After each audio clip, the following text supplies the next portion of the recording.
1852, and it's time for the first Hearts of Iron 4 guide I've made in 3 years. Time sure flies. Today we're going in patch 1.15.1, One Brave New World, and we're playing as the United States. Alright. So today we're going to be showing you how to get the best compromise solution with President Borah. So to get him, just nominate him for president and form a coalition between Democrats and Republicans when Congress reemerges. You can basically ignore all these other options.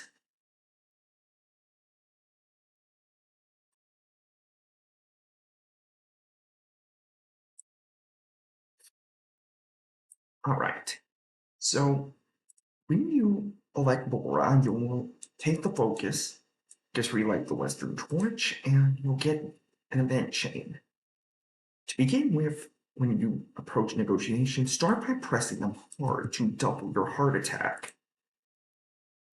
Now, to quickly summarize, you get both Long and his allies get 5 defense each, and you get 2 attack values. You soft and hard. You need to have more, depending on who you decide to target with which, you need to have more soft attack or hard attack than the other's defense to get this to work. If you want to avoid a 3-way, then you'll need to get at least one of them to work, which is possible just through random chance. But since if you can get both, you get bonuses. So anyways, when it's time to set up a meeting, target Long, which will lower his defense just a little.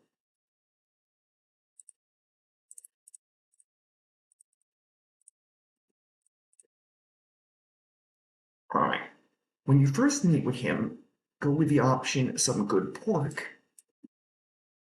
And then when Long's supporters inevitably start complaining about this, go with that they have a friend in us.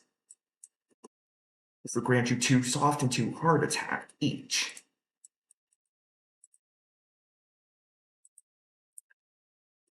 When you meet with the Southerners again, and make sure to have Long invited, this will grant you 4 hard attack and target your soft attack against Long and your hard attack on the South. This will give you 6 hard attack, just enough to get to deal with the Southerners, but you're still 1 short to get rid of a good few points short to deal with Long.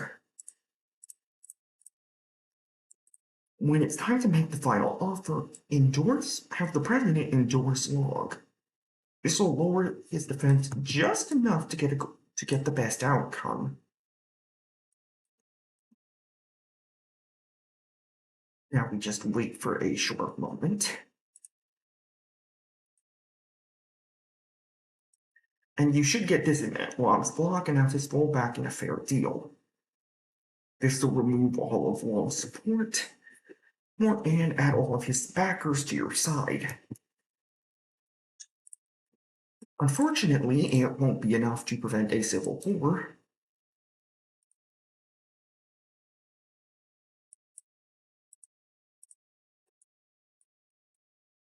As things will deteriorate, a check strike will be proclaimed. President Borah will seemingly be killed, though he's still alive. Unfortunate, Butler will then march on DC, and everything will more or less fall to pieces. This is as Reed will revolt. That's unfortunately the bad news.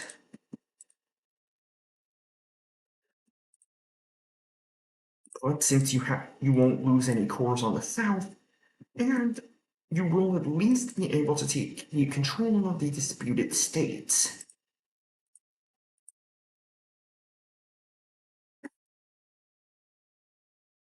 So Minnesota, Iowa, and New Jersey will stay loyal. it's still up for debate whether Canada will. It's still a random chance whether Canada will seize New England or not, unless you set it in the game rules. But at the very least, you'll be able to keep the worst of things. That's it. Hey, by the way, quick side cheat. For when the Civil War lead up is beginning, as any of the nations, you'll get some random templates. Reserve militia, loyalist cavalry, and defense force for the USA. If you want to, you can copy these names,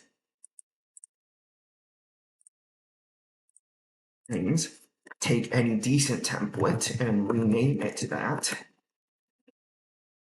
So in this case, I'll copy the infantry template, and have it replace defense force and reserve cavalry,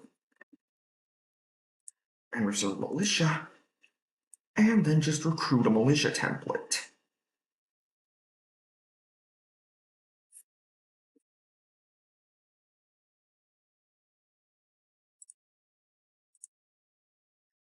When that's finished, you'll get your templates like normal, but instead, your divisions will now have whatever template you assigned them earlier. You will still lose them when the war is over, but you will at the very least get some better templates to play with later.